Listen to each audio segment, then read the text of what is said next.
Good morning, good afternoon and good evening YouTube. Koino here, providing you with part 2 of my Port Valdez strategies for attacking.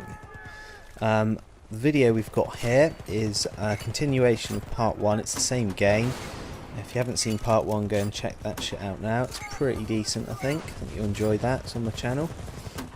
Tactic I'm using here is just giving myself and my teammates some cover by popping some smoke down the road.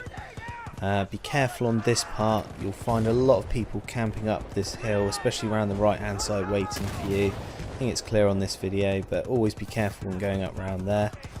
Bradley tries to get me, I think he gets my 2 squad mates, Sharky and Mr. Terrioni, but I make it through. Really importantly here now, because they're both down, is I find some nice cover so that they can come in and spawn on me. See Sharky coming in there, Mr. Terrioni. See you later Wookie, dropped you. Yeah, that's very important, because if all 3 of us had died then we would have lost the advantage of the fact on how far we'd got up on the battlefield. We'd have had to start back at our base, and that can be a bit of a nightmare, especially as we found it, especially as we've got this close to the objective. Don't really know what I'm doing here, just looking from side to side in the building. I think Sharky went in to try and get an arm and I think he gets killed. Nice tactic that we do like to use on this, and I think we use it now. I think Sharky's now coming as an assault, he was a medic, is to blow a hole in the side of this building next to B and then open up the side of B. And this point here is a very good point to cover an arm of B. You see you get the objective blown up. I think I'll do a cheeky little jump in here. And Koino, go for it. Ooh, lovely skills. Yeah, I think I'll get the arm here. And what we now should have had is somebody covering us from the point I just jumped down from. Like a bunch of idiots, we're all in amongst the objective. Usually, like I said, we'd have someone up there, they'd be providing cover from where we're actually getting shot at. I think I could die.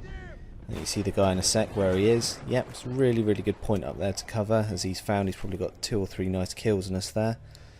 But I think we do successfully take the objective. I think you see that rolling in a sec. Hear the little cha-ching noise of the points coming in.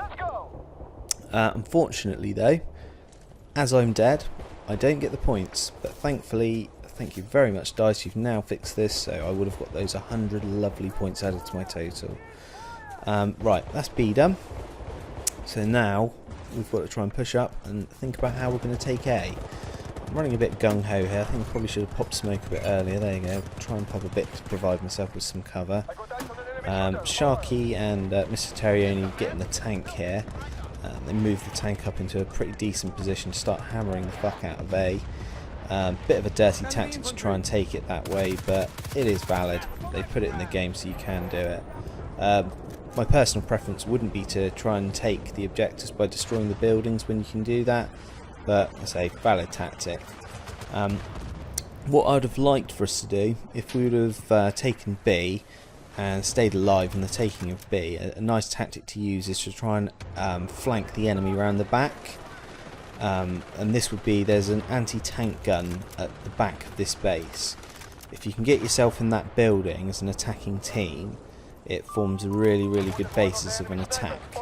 You can keep one of your guys in and amongst that building, even on the anti-tank gun if you want. The other guys run in, charge, try and get the arm, and if they're unsuccessful and they died, that person who's hung back is, again, he's a good spawn point because you're right within the enemy base. That's really important. I think I finally growed some balls there, moved up. Tactic, if you can get to this front wall, it's quite nice sometimes. Try and pop some smoke in there, cause a bit of confusion, some cover. I think I got killed by the anti-tank gun there. Yep, that's the building I was just talking about. If you can get yourself in there once you've got B, work your way around, get yourself in there. Very good point to start your attack of A. Unfortunately, I'm not showing you that in the video, but that is some really good advice on how to play this particular base on this particular map. I think in the end, I think you'll probably see it once I spawn back in, we managed to take the objective by doing it the so-called dirty way, which is just blowing it up and destroying it and collapsing it. Thank God DICE didn't put that in on every single objective, because you would just see Wookiees just sat back, mortar striking, people with tanks up on hill just firing down, destroying it, and it would not be as fun a game as it is. I think you just saw there a couple of seconds ago, it popped that we destroyed the objective. So that's this base completed. Again, fairly quickly, like in part 1 of this series. Part 3 will be coming very soon. If you like what you see, please rate, comment and subscribe. Go and check out my other vids on the channel. I've got some Red Dead Redemption stuff on there that's quite cool, as well as some Battlefield stuff. And I'll catch you guys later. Bye.